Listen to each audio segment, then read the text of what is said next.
Welcome to episode 7 of our Eliza Let's Analyze. We just came out from a bunch of meetings, and we have a bunch more meetings scheduled. But there's not very much emotion behind those kinds of things. Oh, let's schedule a meeting for 8:30 on Thursday. That's not really a very emotional story beat. So we're back into the session so we can build up some emotion again. Basically, the story often expends its tension, its emotional tension, and then we have to wind that emotional tension back up to get to the next leg of our journey, which is a fine way to do it when we're talking specifically about someone who has a really hard time getting up energy, getting up emotion. So here we are with our new buddy Gabriel. He's a recurring character. We're going to see him a couple of times, and he has a nebulous something that he doesn't ever go into detail about. And I'm not going to bother guessing what it is, but it is a thing that allows us to explore our own hidden side. The idea that we would have to be someone else or be untrue to ourselves in order to get along with people.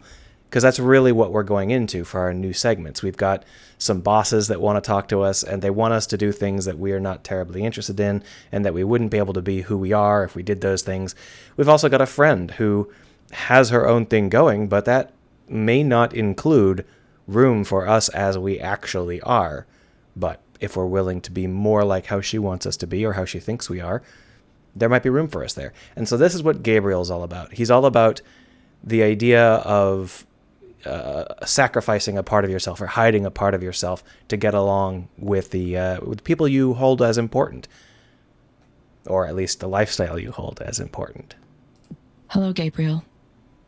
Hi. And soon we'll know whether or not I fixed the desync bug. You should already be able to tell. Hope you didn't get rained on too much on your way here. A little, but it was fine. I'm used to it.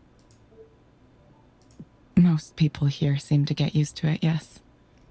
Small aside, it really doesn't rain that much in Seattle. Rains more in Boston. Yeah, they have to, don't they? Not much of a choice, unless you move away. Don't move to Boston if the rain bothers you. So, what brings you here today? Well, I don't know where to start. I've never really done this kind of thing before, counseling. That's okay. Start wherever you like. Well, I'm about to be a father. Yeah, my wife is due in a few months. So a big part of setting this sort of resonance up is picking a storyline that doesn't match too closely, but matches in theme. Obviously, we aren't about to become a father, the main character. Because of that, it's okay if Gabriel's story is about the same themes, the same themes of sacrificing yourself or hiding yourself to get through a difficult or important part of your life. But it's not an exact match. Gabriel isn't rolling up and saying, well, I've got some old bosses that want me to work on something sketchy. So because it's not an exact match, people will buy it easier. They'll internalize things without feeling like it's too on the nose. But finding exactly what kind of story to tell is often a little bit of a challenge. Congratulations. That's what everyone says. Congratulations. I get this tension, this restless feeling when people say that. It's like a curse or something. Congratulations. Similarly, we're not going to be told congratulations, but we are going to get told, you're awesome, come work for us. We can't do this without you. Now, we haven't gotten told that yet. Gabriel's storyline here is prepended to this section of the game. And that's a good way to do it because it lets us know what we should feel when that sort of thing starts to happen. Sounds like you might be uncertain about that. Maybe. I've tried to be a good husband, and I'm going to do my best to be a good father too, but I don't know. There's something bothering me about... I'm balancing a lot of things right now. Work, family, expectations. Everyone has something they want from me. Everyone wants me to do this or that, behave a certain way. It's just annoying. Being a father, what if I don't want this? Why do you think you might not want this? We all have things we don't talk about, things we would rather keep secret, things that might upset our families if they knew about them. It's unfair. That's all I'm saying. It's unfair that we expect each other to be perfect when there's more going on. I can't stand it when people act like they're pure, like they've never touched a bad thing in their whole lives. And then these people around me think they can tell me how to act, what I'm supposed to do. And I'm like, yo, don't you know you have your own shit to deal with? Why do you have to pick on me all the time? This whole fatherhood thing is just, you know what being a father is to me? It's about providing and protecting, taking responsibility. The world is dangerous, and sometimes the dangers can be hard to see. So this is a very revealing set of lines from Gabriel's perspective, but I don't think that I want this analysis to get too bogged down in how to write minor NPCs that have moving sketches. That would be worth talking about in its own time, but Gabriel is... he's spouting some things that he kind of believes in a weird way. He's not really being entirely truthful. He has very conflicting emotions, and often he tries to mask some of those behind other kinds of screens. And this is one of those screens. It's not exactly wrong. It's not exactly false, but it is distracting on purpose. It's evading. And that sort of thing you can get a lot of really good mileage out of, especially when later on that starts to unravel. But maybe we'll save that for the next time he comes back. My duty is to protect. I'm going to take that seriously. Everything I do, I take it seriously. So I don't get why people are worried about my ability to do that. There's also a resonance between his idea of protecting his family and, you've got to protect your family. It's the most important thing. And here we are with a very damaged version of Eliza that's being misused. There is some resonance there. Can we protect our Eliza? Do we want to? What makes you think people are worried about your ability to do that? Because everyone thinks I'm trying to escape my responsibilities. Everyone is so quick to judge. And again, this could also be about us and Eliza. Here's a story, okay? The other day, Selena, that's my wife, Selena and I were at a get-together. Her family, my family, a few families we both know, right? Grilling out on the back deck, that kind of thing. Everyone was more or less chill, right? But then late in the afternoon, the baby stuff starts coming up. Once one of them brings up babies, it's just all babies all the time. Babies. And because of my wife, they start saying, oh, giving birth is gonna hurt so bad. It might tear your skin. Just these kind of gross things. So I'm like, hey, quit it with that. I don't want to hear that kind of stuff. We're eating. There's kids around. Come on. And they're like, no, it's natural. It happens. Of course, we got to talk about all this terrible shit. How are you going to have another kid if you can't even handle the first one? And I just say, excuse me? A second kid? Who even said we were going to have two? I didn't even want the one. So if you've gotten caught up in the flow, just as a reminder, he's actually speaking for the main character about the main character's relationship to Eliza and to her old bosses. Maybe that was a mistake, but I mean, I was angry. It made me angry. It just got under my skin so bad, like I need to give my whole self over to this baby. What about me? What about my time? When we find out more about why the person who died in our history, why he died, this also resonates with that as well. He died of overwork.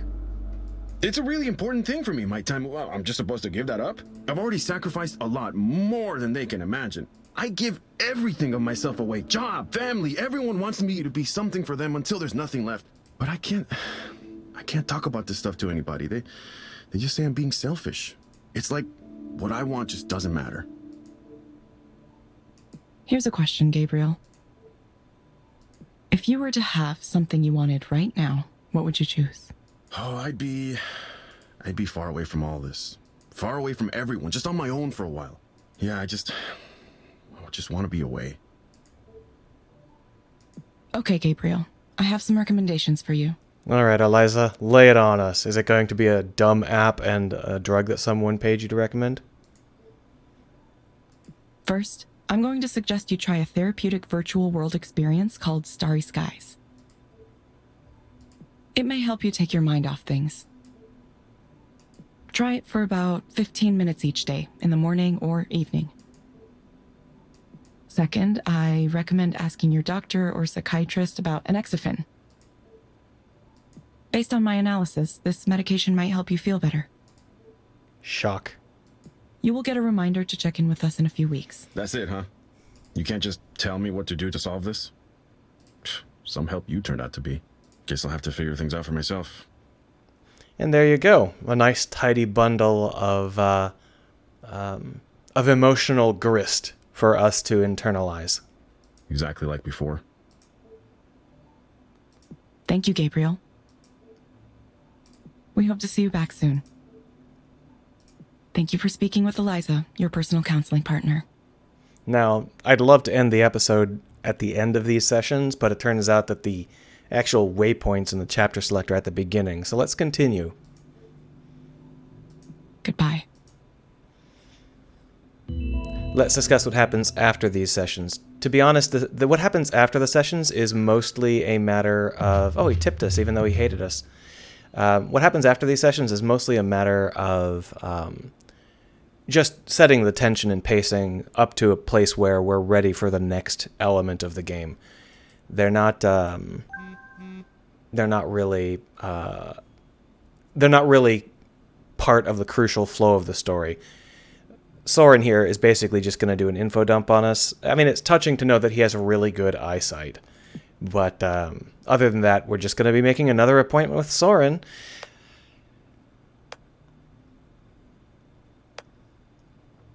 You caught the important parts anyway. Pretty interesting, huh? It was nice to see you.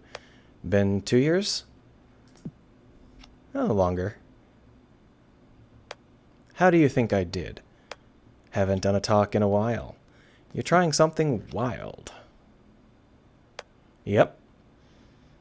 Want to get dinner tonight? There's more to talk about. Details I couldn't share in public. Sure. All right. This is strictly professional, so no need to worry. See you soon. So now we've set up another play date. This means we've got 3 meetings with 3 out of the 4 major NPCs. We're going to set up a meeting with the 4th one too, but not immediately. I think that's chapter 4. And then we've got some cooldown so that we can reset ourselves so that we don't get too much of the overwhelming emotional pathos that comes with talking with an endless number of these sessions. Now the question is, what happens next? I just have to keep going until the chapter break. Just keep going. Ah, here it is. So we'll pick up here in the next episode. Have a good night.